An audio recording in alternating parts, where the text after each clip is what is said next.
listening to Sandy and Nora's podcast.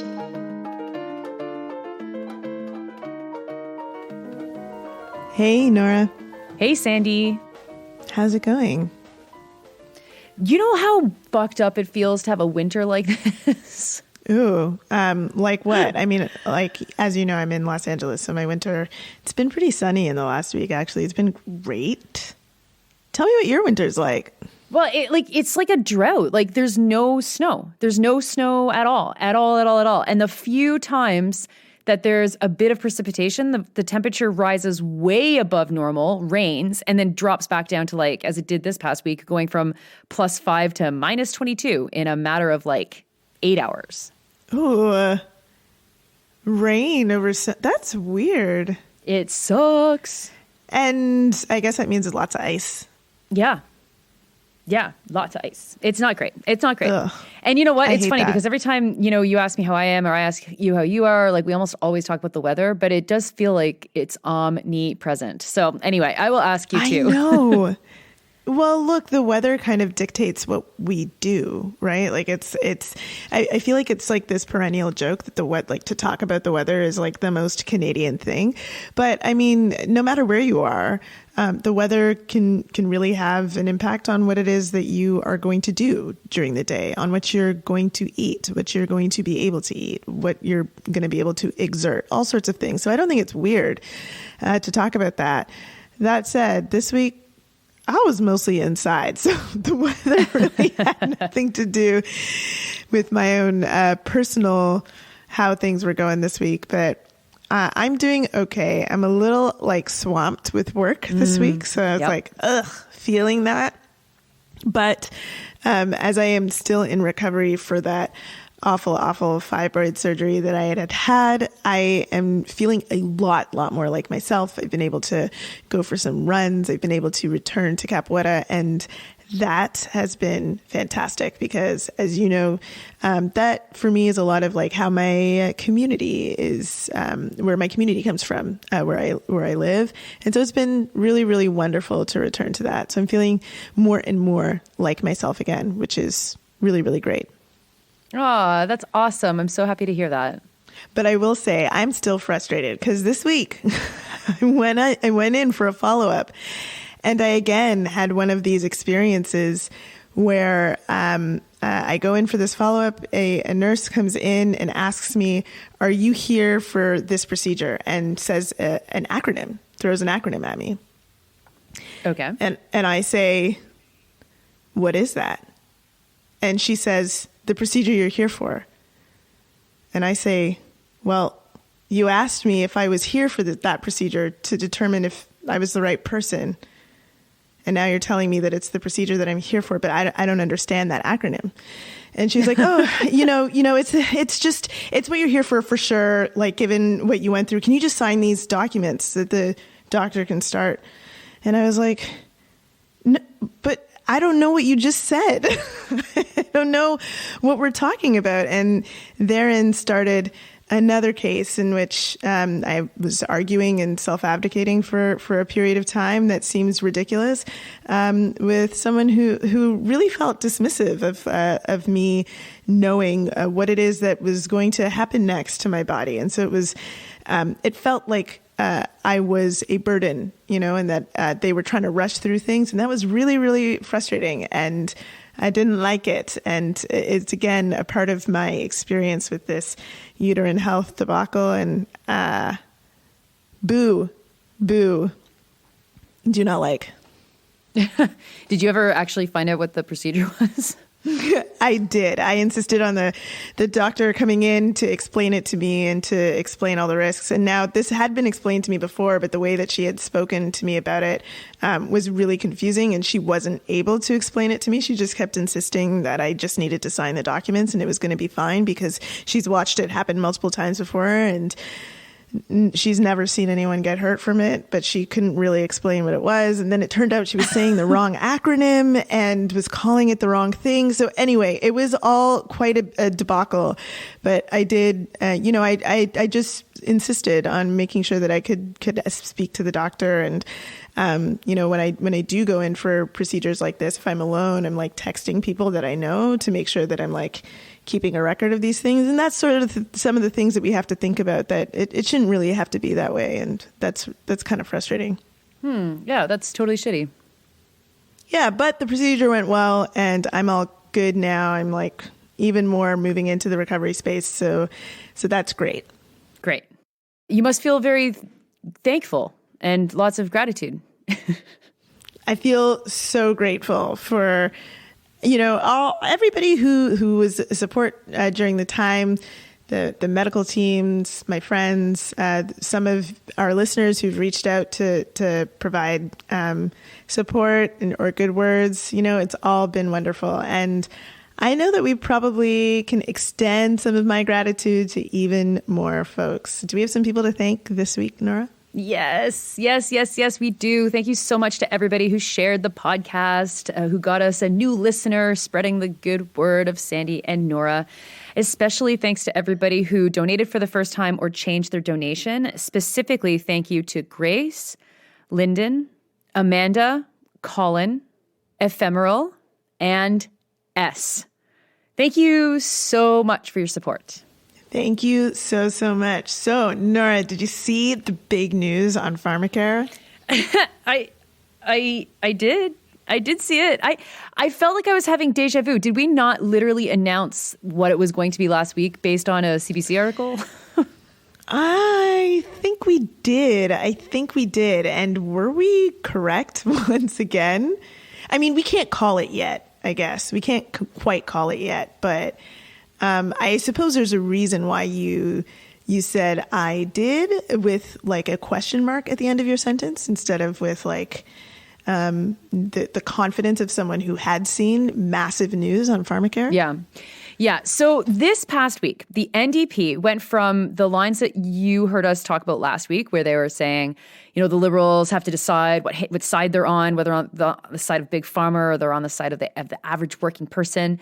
And now this week, Jagmeet Singh has announced that there is a deal on pharmacare. Now, there's a couple of things that I think that we have to highlight here. First of all, there's no announcement of the actual plan. Isn't that weird? Like, what the fuck?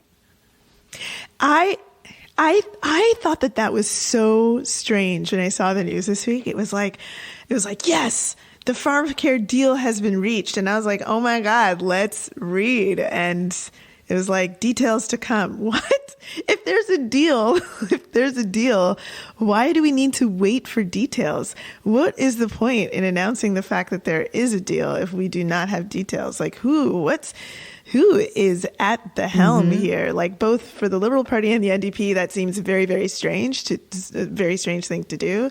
But I guess they announced a few details. And I mean, maybe this was the strategy from last week, because it seems like the details that they announced really do quite perfectly line up with the sort of questions that the NDP was asking last week of like, will the Liberals support birth control and diabetes drugs on in this plan, or won't they? And all that they've announced is that there is a deal and it will cover those things.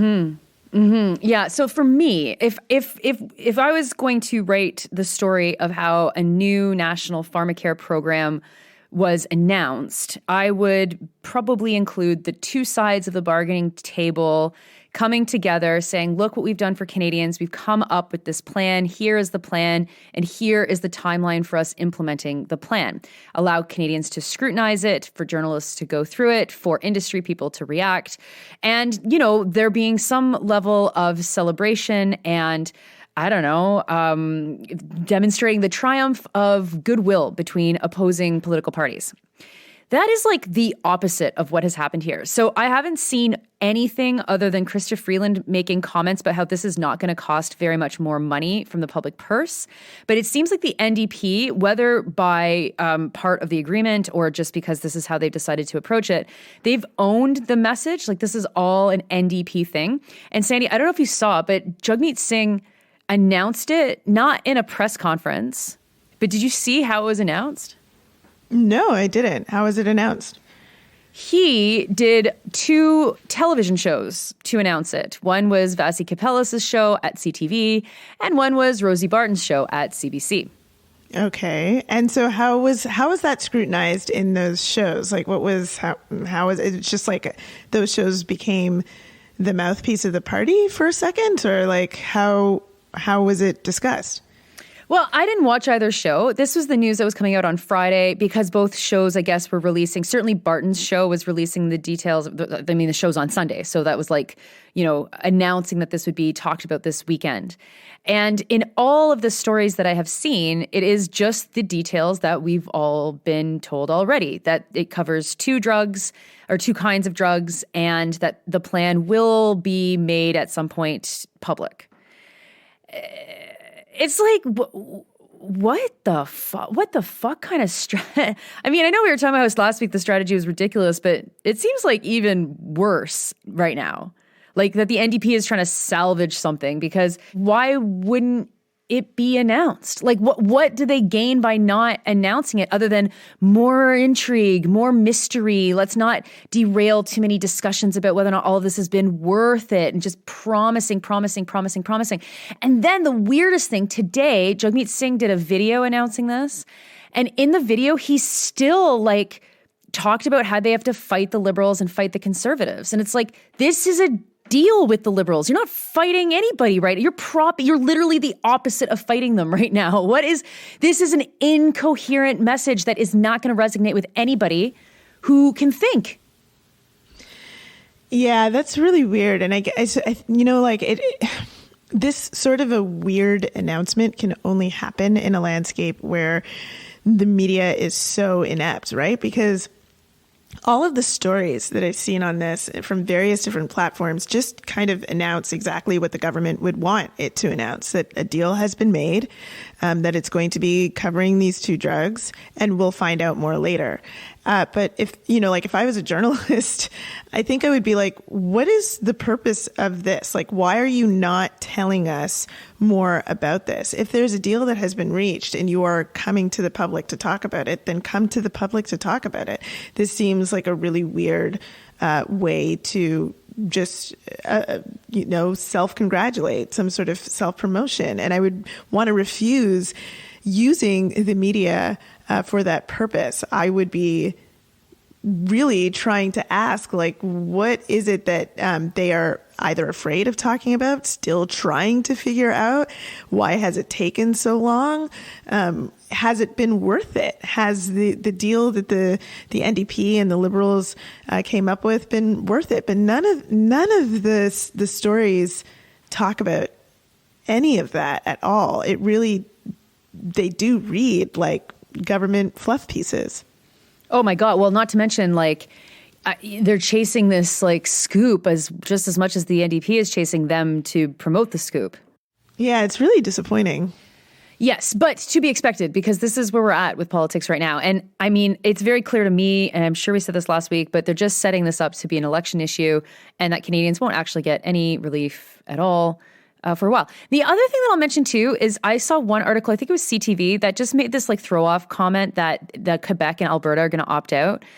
No mention of the fact that Quebec has a pharmacare program. And one of my big questions as someone who lives in Quebec is, how do these programs interact? What actually does the Canadian program do? And can it be compatible with the Quebec program?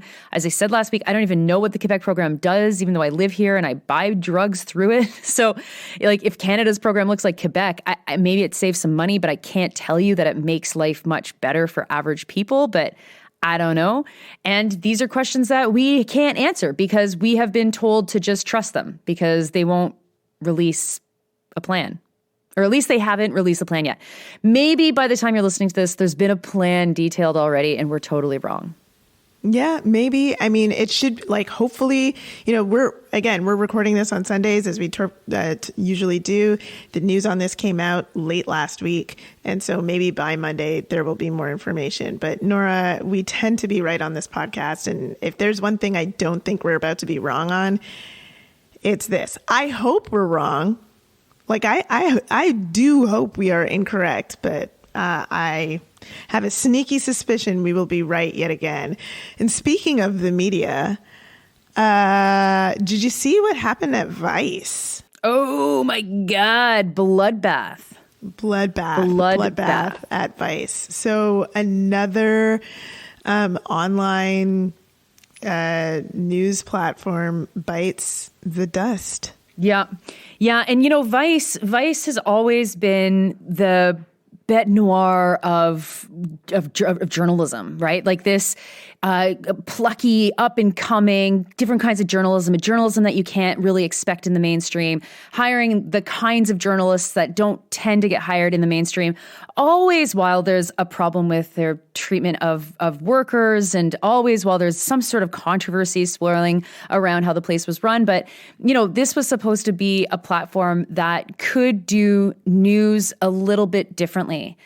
And the workers this week basically just had their emails shut off, the lights turned off, and told to fuck off. And it's, stunning, and also super exactly how things are going these days. And it really sucks because it's going to leave a massive hole that won't be easily filled, or it certainly won't be filled soon. It might take many, many years for something to emerge in the space that Vice has occupied for so long. Vice is for me as old as Twitter is, or older, right? Or Facebook even.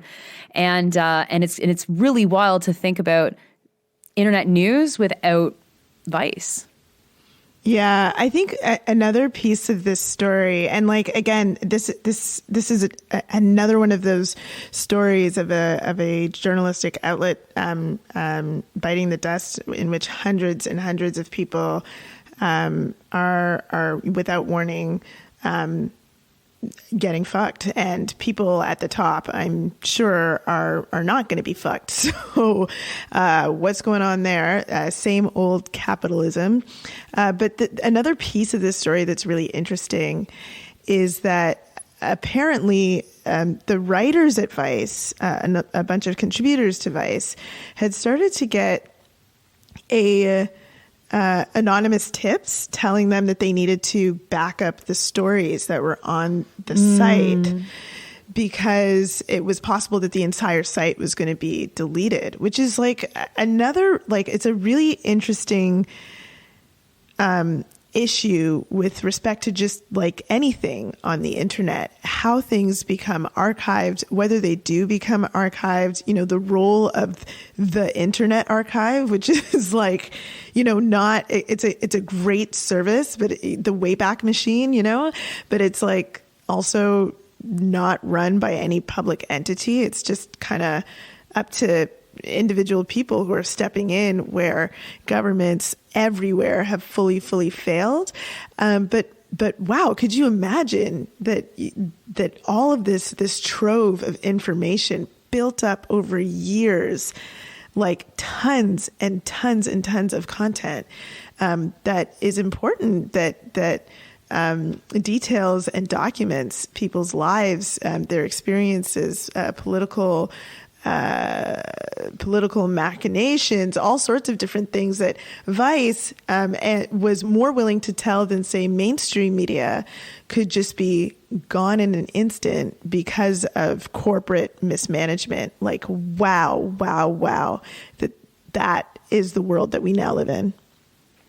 Oh, totally. And I saw a lot of journalists jumping to the very individualistic and personal look at that problem, which is, when a news website that a journalist has written for a long time disappears, we lose all of our digital archives of all of our stories or whatever.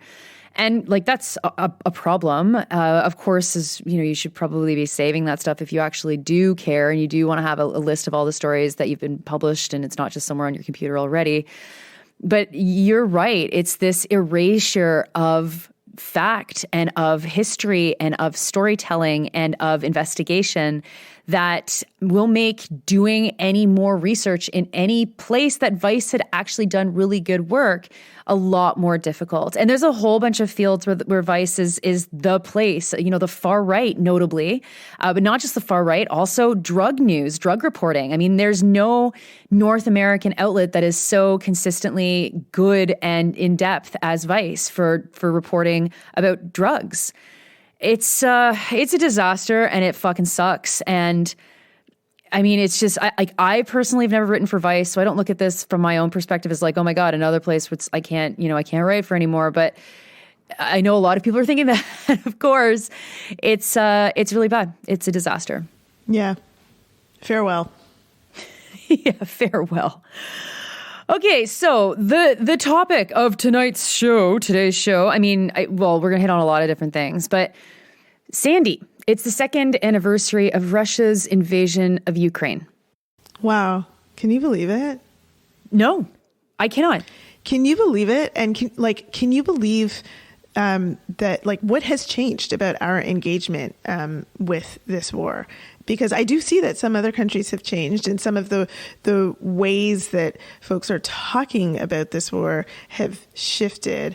Like, I don't know if you saw, but Time magazine published something that would have been impossible to publish a couple of years ago that said that Ukraine cannot win this war. Mm-hmm. Did you see that? No, I didn't see it. But I mean, I've seen things saying something like that. Yeah.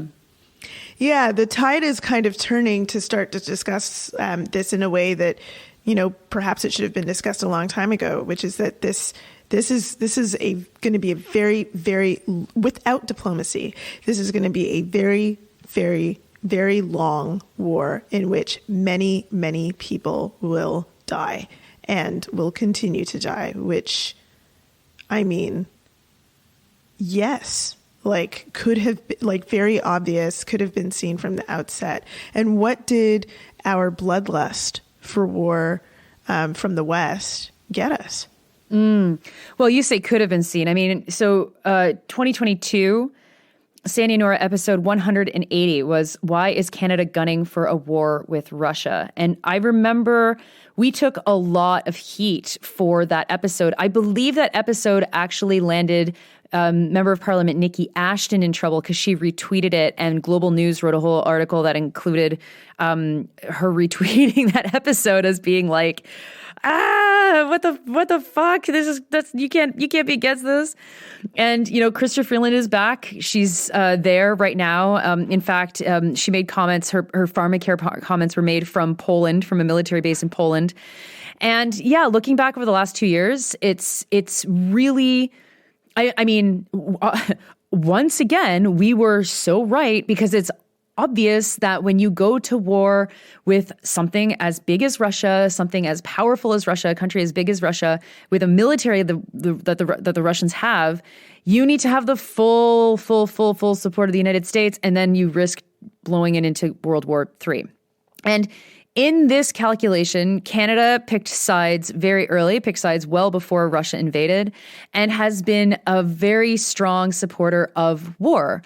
Now, you know, there's a lot of criticisms that can be made about whether or not Canada has actually given Ukraine all of the things that we've said that we would give them. I think Ukraine probably has the right to be a bit annoyed at Canada for cheering this war on and then not giving them weapons enough to be able to defeat Russia. But I mean, you know, from the start, it's very clear, it's always been clear that this was something that would only end with diplomacy. And yet diplomacy still doesn't really look to be on the horizon. You know, Denmark just gave away all of their weapons to Ukraine as a show of solidarity, which is an interesting thing to do. Ukrainian leadership have been all over Europe saying, you know, that the age of peace in Europe is over, and that if Ukraine is captured by Russia, it's going to be the sole fault of the United States, which is also interesting because I do recall there being conversations about how this is not actually a proxy war for the United States against Russia, but apparently it is. And you know, what's the outcome? Well, I mean, a massive, massive death toll that we actually have no real idea Both sides claiming that both sides have had 100,000 people plus killed. When you talk to the sides themselves, Russia is saying that they've had 45,000 soldiers killed with like names attached to that list. Ukraine saying they have fewer than that, 31,000 people killed, though American estimates placed their casualties at 70,000 killed at the end of 2023. Like, for fucking what? For what? And then in Canada, we can't play any positive role in this. We couldn't ever reasonably be expected to negotiate or play any kind of diplomatic role to mediate the two sides because of how all in we have been for Ukraine. Yeah, and I just want to clarify that figure 31,000 that you're citing is the figure of what Ukraine is saying in terms of their troops that have been killed, right? Is that correct? Yeah, exactly. Yeah, so the UN came out with a report this week that said there have been over 30,000 civilian casualties, and now that's 10,000, over 10,000 deaths, and just under 20,000 injured, with claims that the toll could be much, much higher than that, because as we know, counting in war is, of course, quite difficult. Yeah, of course. And so, you know, watching this and witnessing how the West responds to an aggressor like Russia, and then, you know, absolutely not responding in the same way to an aggressor like Israel, it's been pretty wild. And it's really kind of rapidly replaced what actually is happening in Russia. You know, like, if Russia's a genocide, then what would we call Palestine? I mean, it's just like unbelievable. There's massive amounts of people fleeing Ukraine, right? The number of people that have left is in the tens of millions. The vast majority of people have gone to Poland, something like 17 million, and people have gone to all neighboring countries, including 3 million people who fled to Russia, which is, you know, an interesting kind of comment on the connections with the people within in the region, obviously. When you compare that to what's happening in Gaza, though, my God, I mean, it just like remixes everything that they were saying to be true about Russia and its attack on Ukraine. All of a sudden, none of that can be true with Israel and its destruction of Gaza. And I know a lot of people have really struggled with how crazy making that feels. So, you know who else was in Kyiv on Saturday was Justin Trudeau. And he was signing a deal committing 3 billion Canadian dollars to continue security assistance for Ukraine. And so this is just like really frustrating, like, given everything that has happened, given how much death and destruction has happened, given how little has moved on the political front, to just keep saying more of the same, please. Like, we're going to continue to just be the suppliers for war in this, rather than support anything that would help people who are on the ground, who are most at danger when these types of wars are happening. Oh, totally. So for me, I'm wondering, here we are, 2 years have passed. We're entering a third year. It doesn't look like it's going very well for Ukraine. There's going to have to be some sort of negotiated settlement. Where is the anti-war movement at in Canada? That's a really good question. And I think it's like a question for a lot of our movements in Canada. And I think we're I mean, gosh, we need a full episode on this at some point for sure. I think that we're clearly really, really struggling with what we do in these moments when so much international solidarity is desperately needed. I think so much of our work has become very, very individualist and individualistic, and like about how much, like how we individually see each other, how we individually see ourselves. And that's why, you know, when all of this first started, Russia's invasion of Ukraine, a lot of the response was like about how people personally felt about it, whether or not they were going to personally project a Ukrainian flag. And, you know, like Nikki Ashton, who she was personally, in sharing a podcast that had a view that was different than the mainstream. And what has that gotten anybody? Like, what has that done? Like, that sort of stuff, that sort of, the statement kind of focused action or non-action, it really doesn't do much. And it's like laid bare in this, entering our third year into this, where what sort of impact have we had on the government's movements around Ukraine, foreign policy, and war? Now you can see the impact of a different sort of strategy with respect to Gaza on the government, and how we've been able to push the government forward in ways that I'm sure they wouldn't have wanted to move had there not been so many people out on the ground and doing the necessary movement work, the necessary mobilization work that it requires to move the government. And I think that in seeing those two very different approaches and responses, like, we see what those impacts could be. Totally.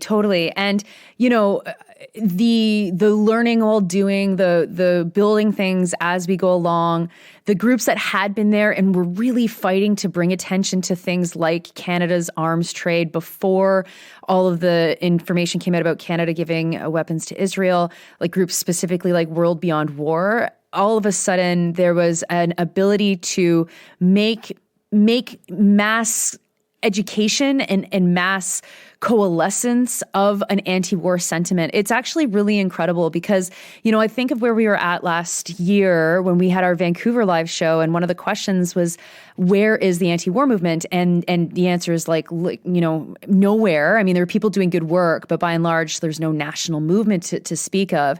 And here we are 4 or 5 months now, 4 months of consistent, sustained action in support of Gaza and against the war industry.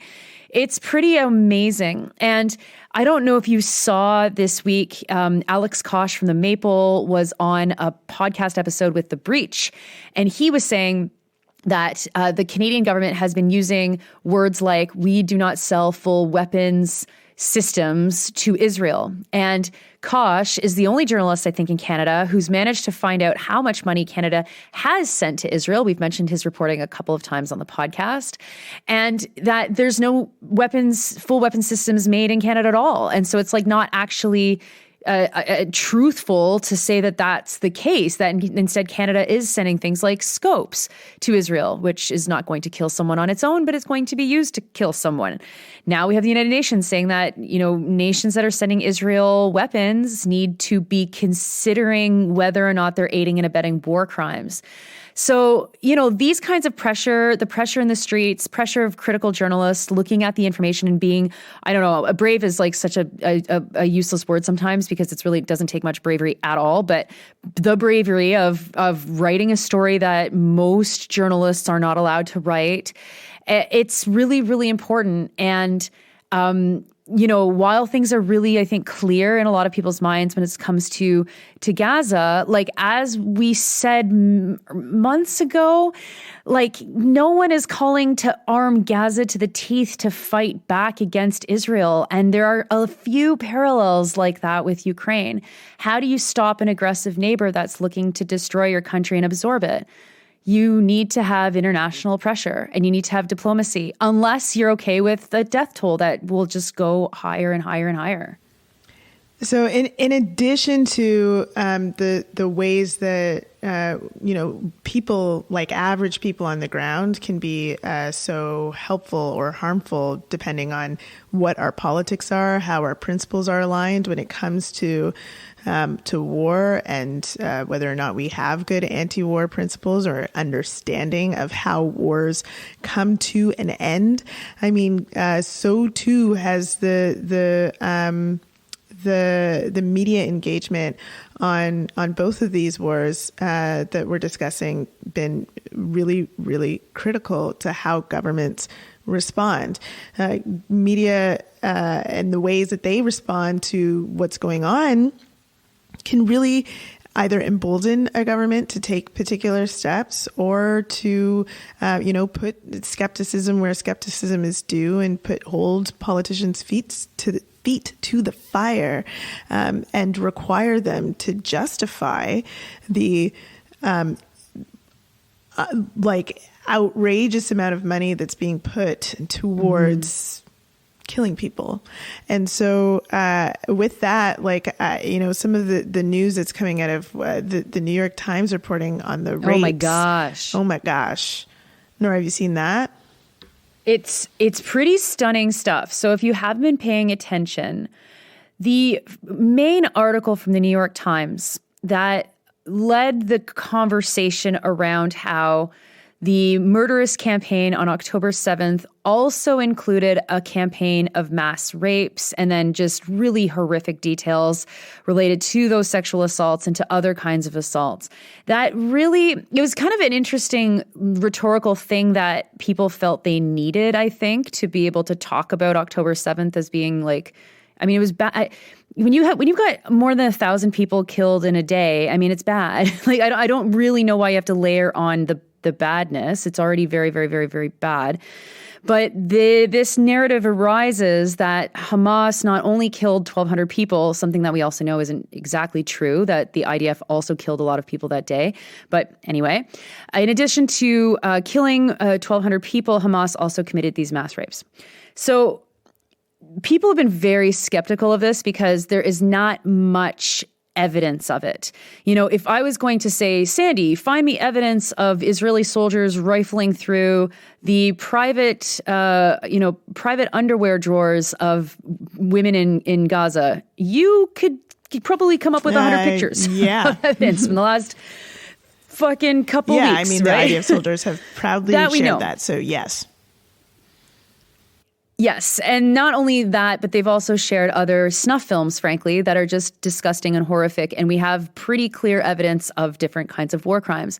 But on the mass rapes allegation, the news that underpinned this the most, pretty much the only thing which became canon for what happened on October 7th, was written by two journalists. Although maybe I shouldn't call them journalists. So there's written by Annette Schwartz and I think her nephew, Adam Sella. They're related.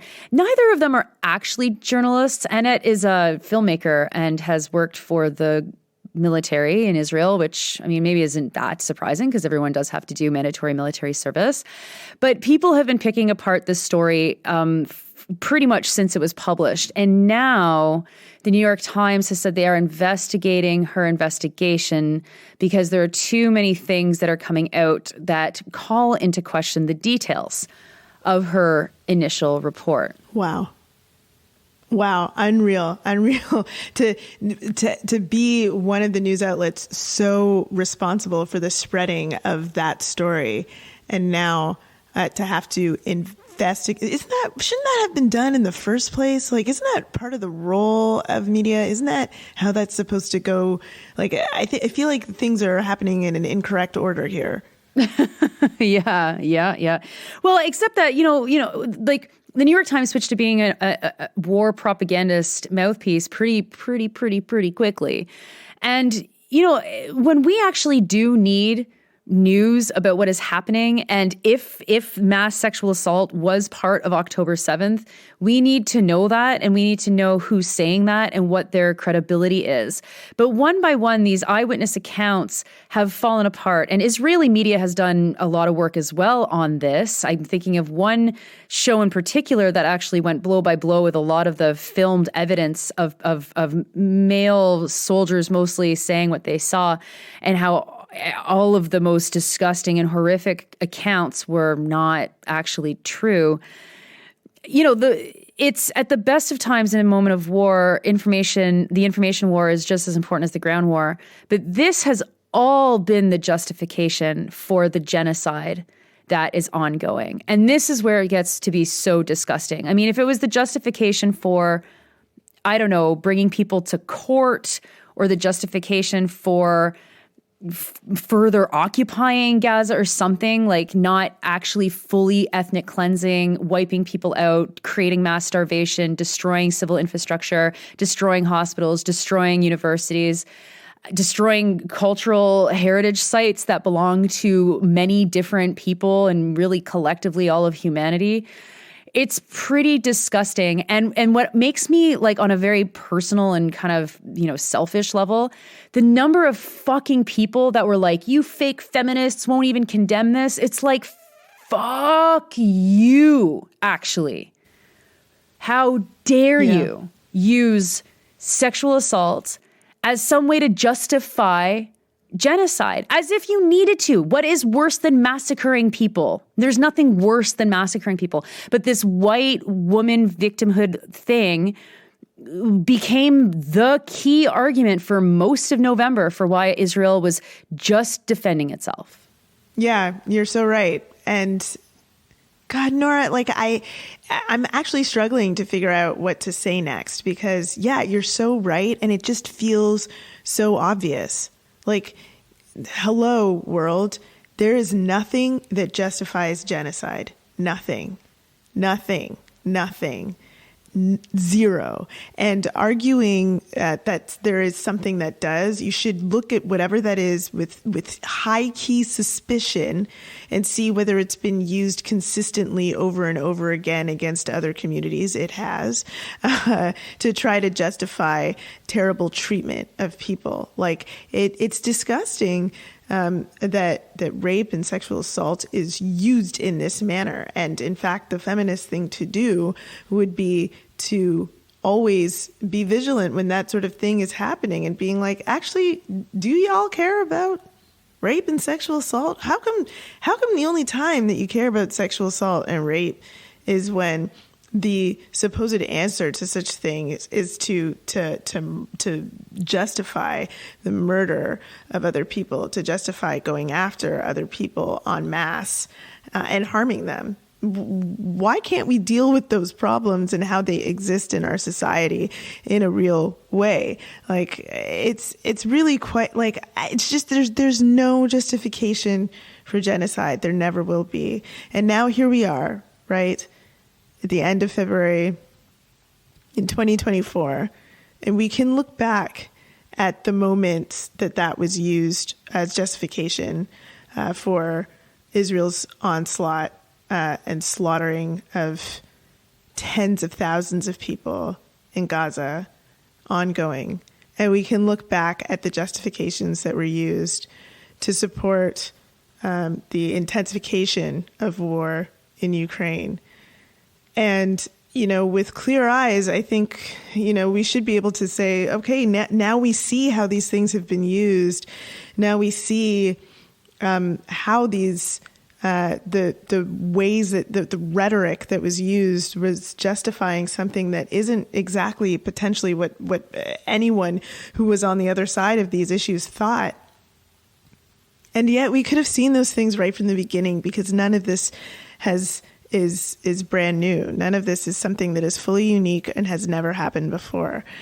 So, like, at this point, I think we really have to interrogate with ourselves in our culture, like, what does it take to recognize these things and to make sure that history isn't something that we pretend doesn't exist, and look at these things as anew every single time they come up, and instead recognize the patterns so that we know that when this comes up, when these sorts of justifications come up, we know what they're used to justify. More death, more destruction, more heartache, more violence.